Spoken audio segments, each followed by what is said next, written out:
There's a story that will bring out the point here, and I'll conclude here because it's 8 o'clock and I thought we're just going to spend an hour. There were many people trying to cross this river.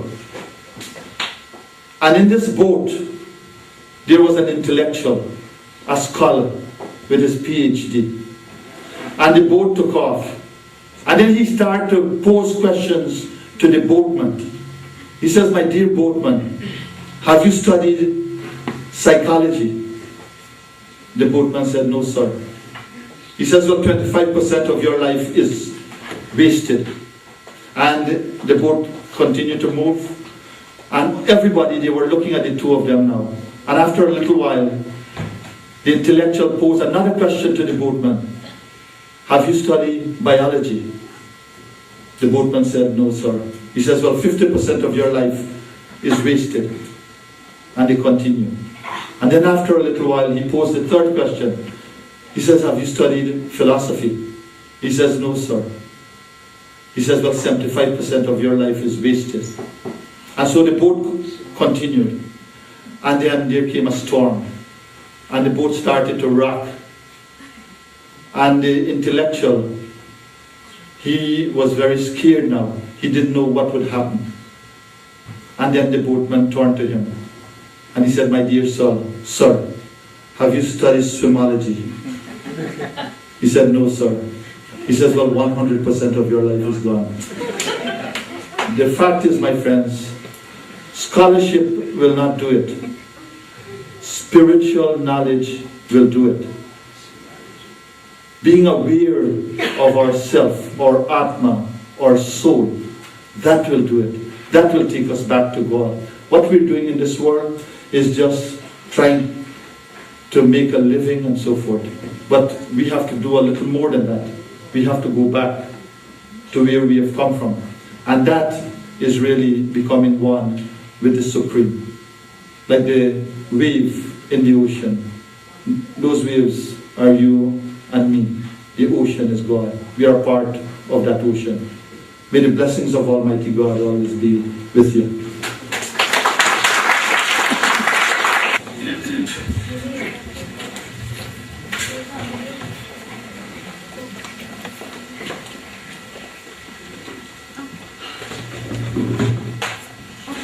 We're going to be taking questions for the next half an hour.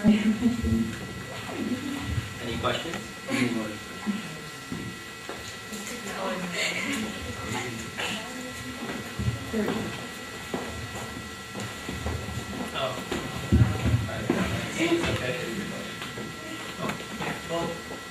That last one.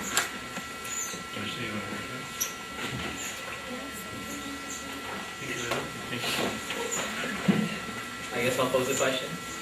Do you find that every time you read the Bhagavad Gita, are you always learning something new? And after reading it? You always learn something new. In fact, I think it was Bal Gangadhar Tilak who spent 45 years on the Gita. He gives an example. He says when his dhoti, the bottom of his dhoti, get water there, wet. He says that's how much he has gained. 45 years he spent on the Bhagavad Gita. So you can imagine what he didn't really pick up there. So I think you have a lot of things to gain. In fact, every time I read it, in fact, I move away from a lot that I had here tonight. Even tonight, I picked up a lot of things on the Bhagavad Gita. So, and I'm sure, and Gandhi said the same thing as well. You learn so much by reading it over and over. And those who I'm teaching, they will tell you the same thing as well. When we go over those verses, that you will pick up something. Sometimes I don't pick up something. What I try to do, I try to understand the Sanskrit word, because as you know, in language, you can never get the meaning of the word sometimes. Anybody that has done any language will know that. So what I try to do is to understand the Sanskrit word, and in that way, I'm able to bring out the meaning close to what Krishna or Arjuna they're saying. So yes.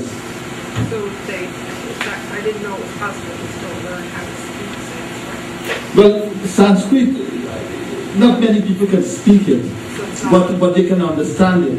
In fact, when I went to an international conference in India in 1997, there were two great Pandits there, and they were very fluent in Sanskrit. And in fact, when they started speaking, everybody left. It was only me and a few other people, and one person was trying to translate. So the point I'm trying to make is that we don't speak Sanskrit. But we try to know the meaning of it, because even Hindi is far simpler than Sanskrit. But you'll find this generation, they're moving more into English. And that is what we try to do, to try to teach the scriptures also through the medium of English. Because even Guyana, where we came from, and Trinidad, we were moving away from it. Our foreparents came from India, but they had some knowledge of the Hindi. But then, as generation moved on, we were losing it. So it's the same thing with Sanskrit. I would say it's just like the Catholic Church, where you have the Latin, and it's spiritual. And our mantras from the Vedas, they're very important, they're dynamic. And just reciting them, because they're the words of God, even if you don't really understand the meaning or just understand a little English, it will help. So we try to maintain the language there in the Vedas and these other scriptures like the Gita and so forth.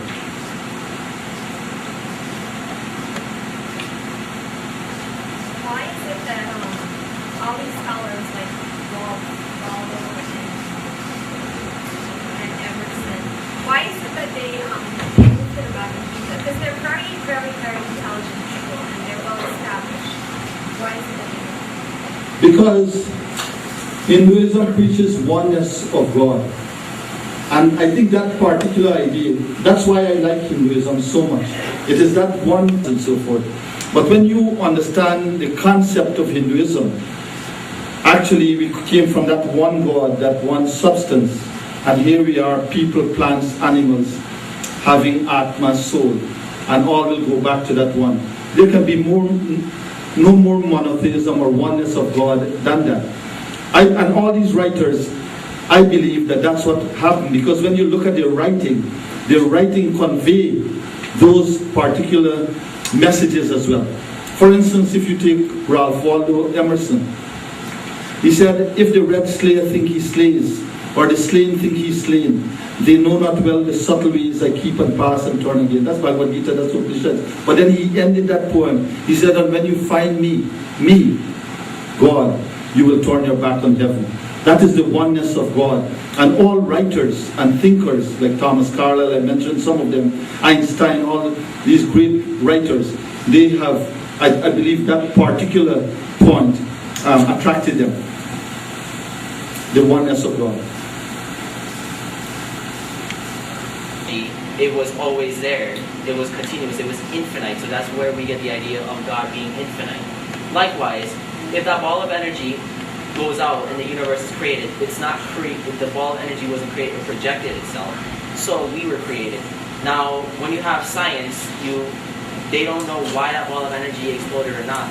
We call it yajna, or sacrifice. There was some sort of sacrifice happening there, and there was a chemical reaction according to science that had the Big Bang Theory expand.